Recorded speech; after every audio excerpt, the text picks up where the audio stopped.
Hello everyone.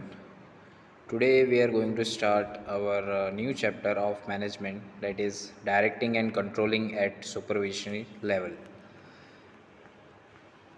इस chapter में हम देखेंगे कि जो सुपरवाइज़र होता है ऑन द सुपरविजन लेवल, उस लेवल पे डायरेक्शन और इंस्ट्रक्शन कंट्रोल कैसे किया जाता है।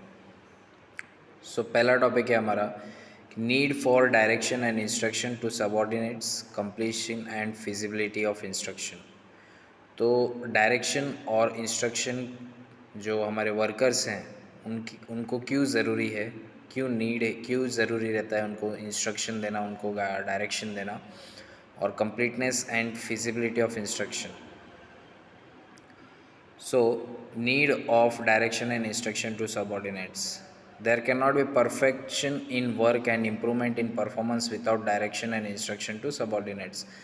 बिना इंस्ट्रक्शन दिए, बिना डायरेक्शन या इंस्ट्रक्शन दिए वर्कर्स को जो भी हम डायरेक्शन देते हैं, इंस्ट्रक्शन अगर वो नहीं देंगे तो हमें जो काम में जो परफेक्शन है, काम में जो एक्यूरेसी नहीं मिलेगी, देखने को नहीं मिलेगी, और इम्प्रूवमेंट जो परफॉर्मेंस है, जो हर एक वर्कर्स का या हर एक सबऑर्डिनेट्स का, इंडिविजुअल सबऑर्डिनेट्स का जो परफॉर्मेंस है वो देखने को नहीं मिलेगा, इम्प्रूवमेंट देखने को नहीं मिलेगा। Why they are needed, there is a chance of mistake. क्यों?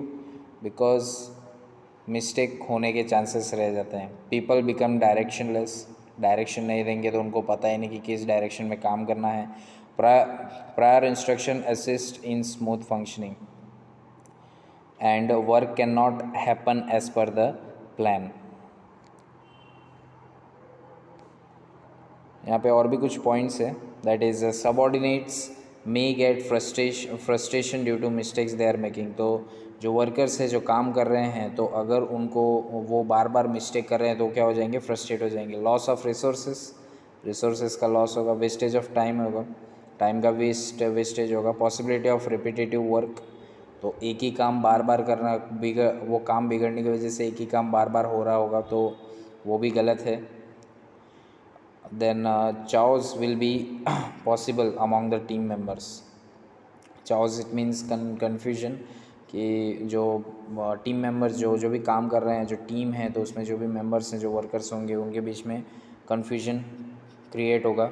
New staff juniors can not work without proper direction and instruction. जो नए स्टाफ्स है, जो नए स्टाफ्स है या फिर जो नए वर्कर्स है, उनके लिए काम करना पॉसिबल नहीं होता विदाउट डायरेक्शन और इंस्ट्रक्शन की। उनको पता ही नहीं, क्योंकि वो एकदम ही नए होते हैं उस ऑर्गेनाइजेशन में और उनको पता ही नहीं होता कि करना क्या है। सिंगल मिस्टेक में कॉज हैवी लॉसेस। छोटी छोटी मिस्टेक्स भी बड़े बड़े लॉसेस और क्या ऑर्गेनाइजेशन में बहुत मैटर करती है, और वो बड़ा लॉस ना हो, और उस छोटी छोटी मिस्टेक से बड़ा लॉस हो जाता है।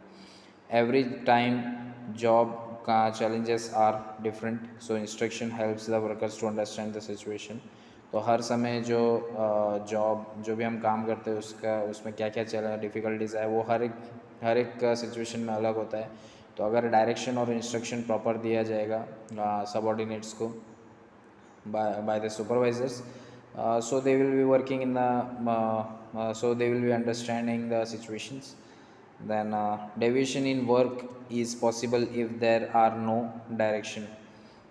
अगर डायरेक्शन नहीं रहा तो काम में हमें डेविएशन, मतलब जैसे एक तरीके का काम देखने को नहीं मिलेगा, उसमें डिफरेंसेस देखने को मिलेंगे। System of working will be collapsed. Working का जो सिस्टम है वो कोलैप्स हो जाएगा।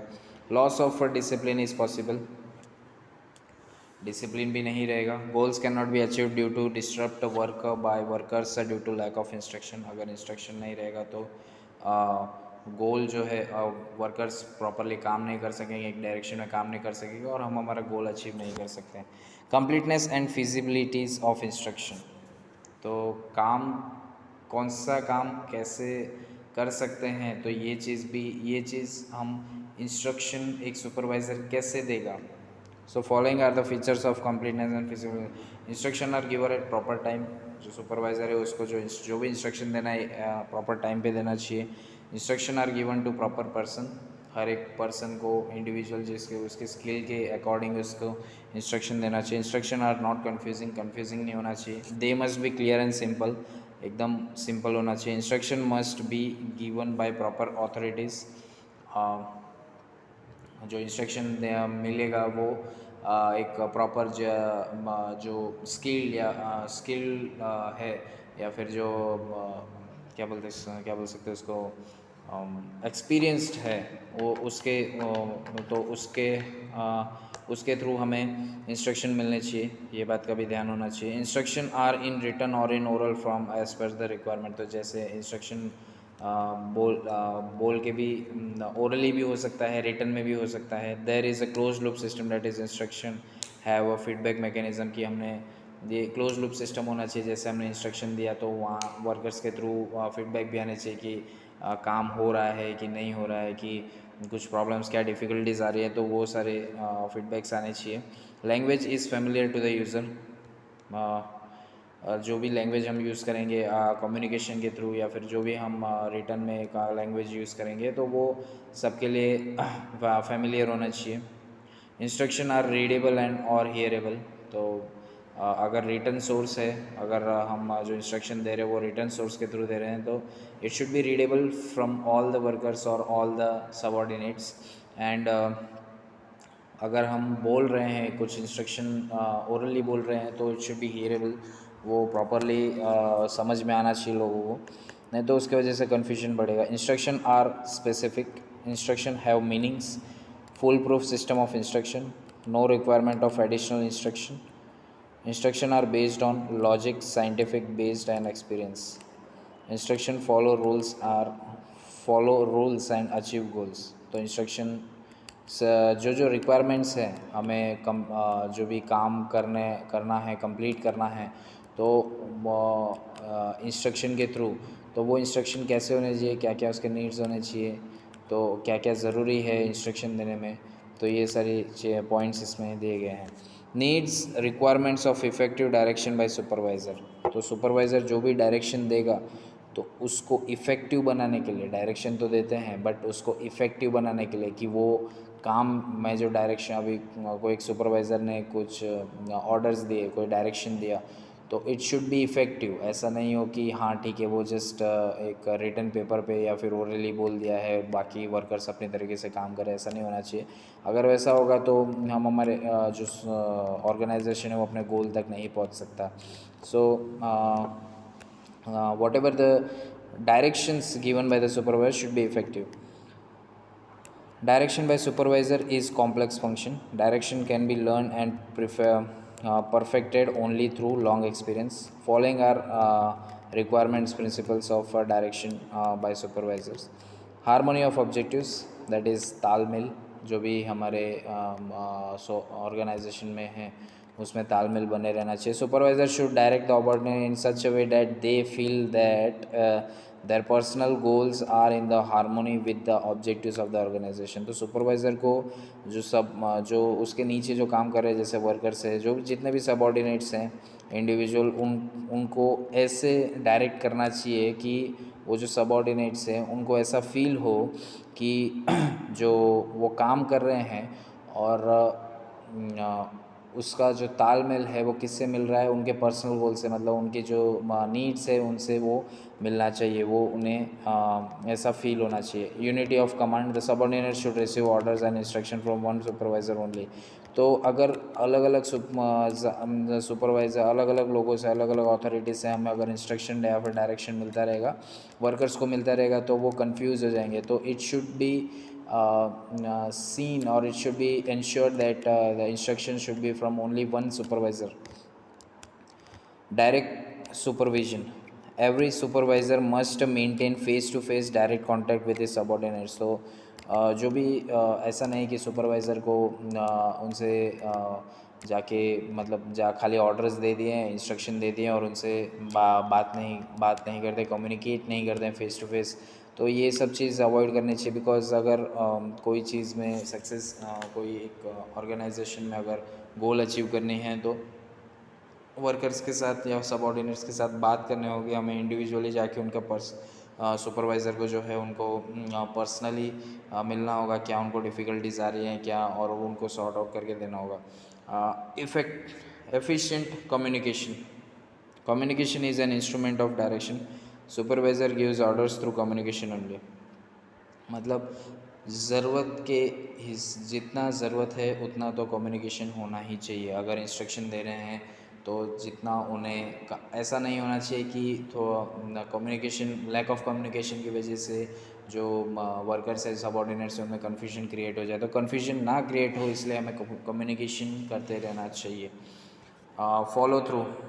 The supervisor should follow through the whole performance of his subordinates, not only by keeping a check but by helping them in their difficulties. तो उनके साथ साथ चलना चाहिए, सिर्फ यही नहीं कि वो उनका काम देखते हुए उनमें उनको क्या डिफ़िकल्टीज आ रही है, उनकी क्या नीड्स हैं, अकॉर्डिंग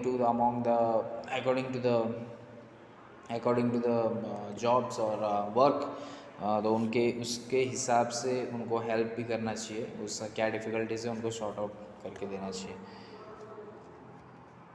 नेक्स्ट है हमारा giving orders instruction by supervisor. तो सुपरवाइज़र ऑर्डर इंस्ट्रक्शन कैसे देता है, कौन से प्रिंसिपल के ऊपर बेसिस रहता है, उनके जो इंस्ट्रक्शन रहते हैं वो किसके ऊपर बेसिस रहता है। The attitude necessary for carrying out an order supervisor should be prepared in advance. तो जो भी हमें गोल अचीव करनी है तो इसके लिए क्या क्या हमें जो इंस्ट्रक्शन है, क्या क्या हमें जो डायरेक्शन है, कौन से डायरेक्शन पे चलना होगा, तो वो पहले ही प्रिपेयर करना होगा। Subordinates will obey the order only if it appeals to their habit patterns. तो जो भी वर्कर्स हैं वो तभी काम कर सकते हैं जब वो उनको जो भी इंस्ट्रक्शन मिला है वो उनके हिसाब से होगा। इट मीन्स कि उनके हिसाब से मतलब उनका जो स्किल है, जो उनका गुण है, उसके हिसाब से अगर होगा तो ही वो काम कर सकेंगे। Face to face suggestion are more effective. किसी को भी अगर सजेशन देना है या किसी से कुछ बात करना है कुछ, तो उसके लिए फ़ेस टू फेस होना बहुत ज़रूरी है, जो सुपरवाइज़र को एक वर्कर से होना चाहिए। Order should not be of personal nature. तो जो भी ऑर्डर्स होंगे वो पर्सनल नेचर से नहीं रिलेटेड नहीं होगा। Condition which make instruction orders acceptable. तो कौन कौन से कंडीशंस हैं जो भी हमें जो सुपरवाइज़र से वर्कर्स को जो सुपरवाइज़र से इंस्ट्रक्शन या ऑर्डर्स मिल रहे हैं तो वो एक्सेप्ट करने के लिए कौन कौन से कंडीशन है। Order should be clear and complete, एकदम क्लियर होना चाहिए, and it should be complete. Order should be compatible with the purpose of the organization. तो जो भी ऑर्गेनाइजेशन में ऑर्गेनाइजेशन की ज़रूरत के हिसाब से वो जो ऑर्डर्स हैं वो होने चाहिए। Order should be compatible with the employees personal interest. तो जितने भी एम्प्लॉयज़ वर्कर्स उसमें काम कर रहे हैं तो उनके पर्सनल इंटरेस्ट के हिसाब से वो ऑर्डर्स होने चाहिए। Order should be operational feasible, it should B operationally feasible. Condition for writing instruction. तो कौन कौन से कंडीशन सोचें, अगर ये तो ओरली हो गया, अगर हम रिटर्न इंस्ट्रक्शन दे रहे हैं तो उसमें कौन कौन से कहते हैं। सब्जेक्ट इज़ इम्पॉर्टेंट, किस चीज़ के बारे में बात कर रहे हैं, किस चीज़ के बारे में हम लिख रहे हैं, that is important. Several individuals are affected. हर एक जो इंसान है या फिर हर एक जो उस ऑर्गेनाइजेशन में काम कर रहे हैं उस that should be affected, that is in a positive manner. Then many details are involved. Considerable time will pass before the work is complete.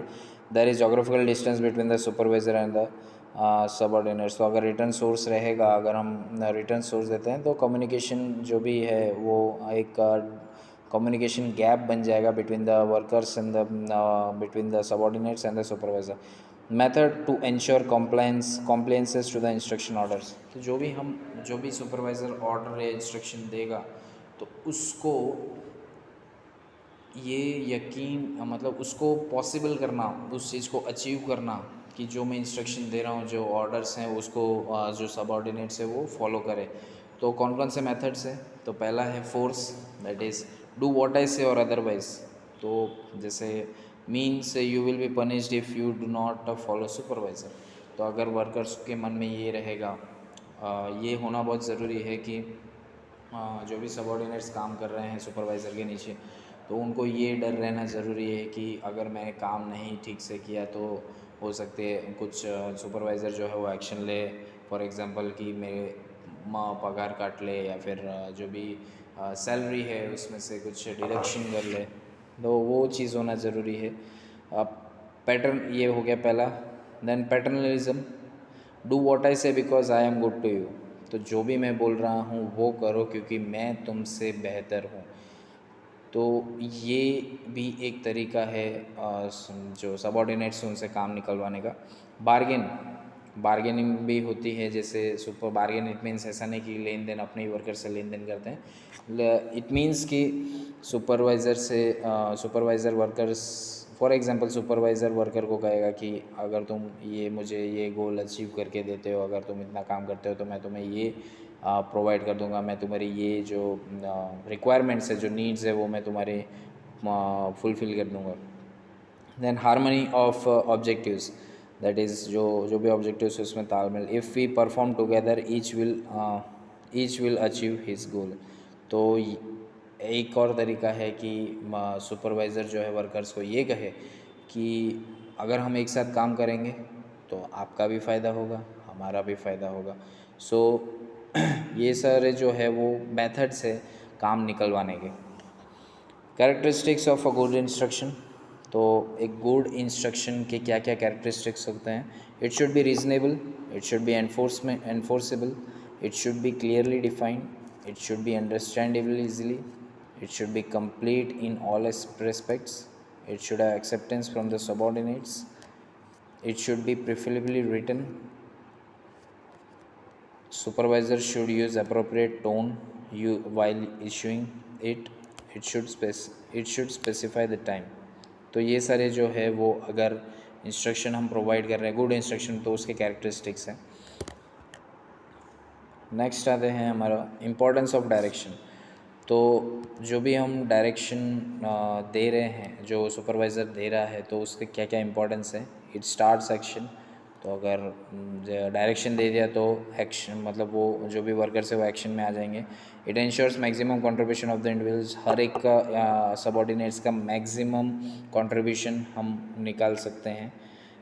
It coordinates group effort, it provide stability, it provide balance in the organization. और सारे ये सो जो advantages है वो इस direction की मदद से हमें मिल सकते हैं। कैरेक्टरिस्टिक्स ऑफ डायरेक्शन की क्या क्या characteristic? It is managers function, supervisor initiates action through direction is a continuous process, direction is starting from top and going down towards bottom of the organization. तो डायरेक्शन जो है वो हमें ऊपर से मिलते हैं, जो भी ऑर्डर्स हैं, डायरेक्शन से, इंस्ट्रक्शन से जो ऊपर से मिलते हैं, और वो जाते हैं, वो फॉलो करते हैं हमारे जो नीचे हैं वर्कर्स, जो सुपरवाइज़र्स हैं उनके नीचे जो होते हैं, तो वहाँ वो फॉलो करते हैं।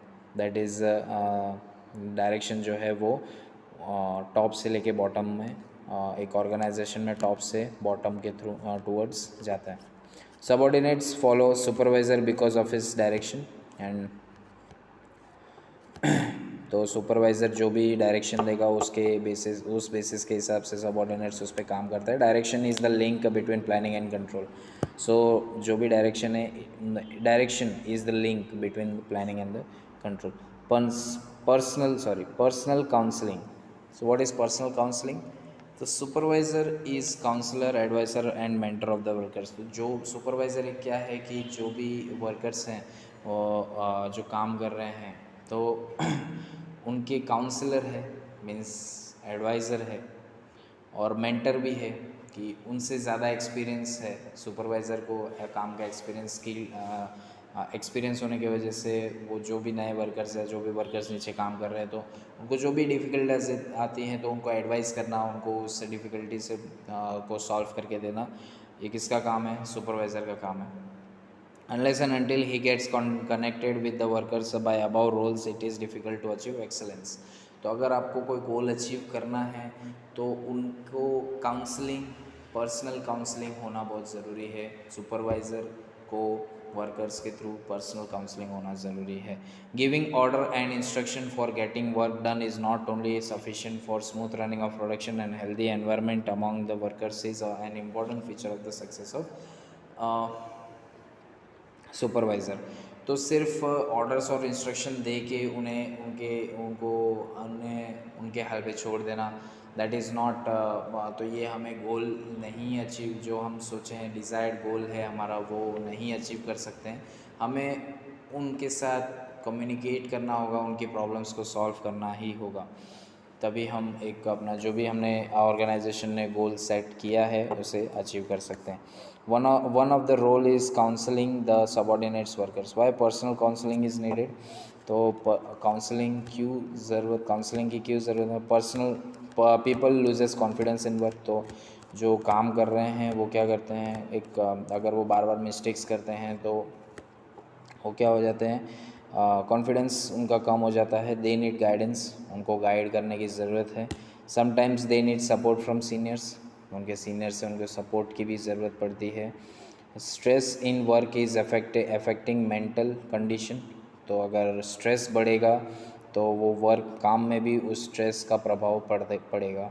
Few workers make repetitive mistakes. जो कुछ वर्कर्स है जो बार बार वो मिस्टेक्स करते हैं, रिपीट कर सकते हैं, इस फ्रस्ट्रेशन की वजह से परफॉर्मेंस ऑफ एन इंडिविजुअल और of team is seriously affected. Behaviour and interpersonal related are on serious notes. There is impact on the productivity में भी इम्पैक्ट होगा।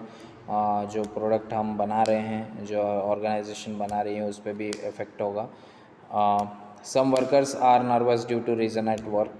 Motivation is needed to their output. तो उनको motivate करते रहना चाहिए, उनके प्रॉब्लम्स सॉल्व करते रहना चाहिए। Then qualities of supervisor as a counsellor. तो कौन कौन से क्वालिटीज़ होने चाहिए अगर वो सुपरवाइज़र एक काउंसलर का रोल प्ले कर रहा है, तो कौन कौन से क्वालिटीज़ होने चाहिए? स्टेबल माइंड, उनका mind it should be stable. Then positive thinking. Negative thinking के कारण भी अगर सुपरवाइज़र ही जो गाइड है, जो उनको मोटिवेट कर रहा है, वही उनका माइंड अगर नेगेटिव रहेगा तो वर्कर्स और नेगेटिव, और वो फ्रस्ट्रेट हो जाएंगे और उनका कॉन्फिडेंस लेवल कम हो जाएगा। So it should B positive thinking. Listening ability, जो वर्कर्स कह रहे हैं तो उनको अच्छे से सुनना, उनकी बातें समझना, ये भी एबिलिटी होनी चाहिए। अंडरस्टैंडिंग बॉडी लैंग्वेज, तो वर्कर्स क्या कहना चाहते हैं उनकी बॉडी लैंग्वेज भी रीड करने आनी चाहिए। Sensitive mind should be sensitive. Problem solving nature, तो जो भी प्रॉब्लम्स क्रिएट हुए हैं उनको सॉल्व करने का नेचर होना चाहिए। ऐसा नहीं कि प्रॉब्लम है तो उस प्रॉब्लम को वहीं छोड़ दो, उनके तक ही छोड़ दो। एंड गुड कम्युनिकेशन स्किल, जो भी कम्युनिकेशन स्किल भी अच्छा होना चाहिए। मोटिवेशनल अप्रोच, और ये सारी जो है वो क्वालिटीज़ है अगर कोई सुपरवाइज़र एक काउंसलर का रोल प्ले करता है।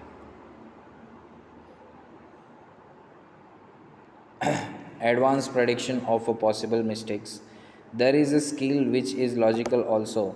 If you want to become successful and as a supervisor, then you must think in such a way that you can predict what mistakes are possible in future. यहाँ पे थोड़ा सा धुंधला हो गया है, यहाँ पे थोड़ा सा पिक्चर बराबर नहीं आया है।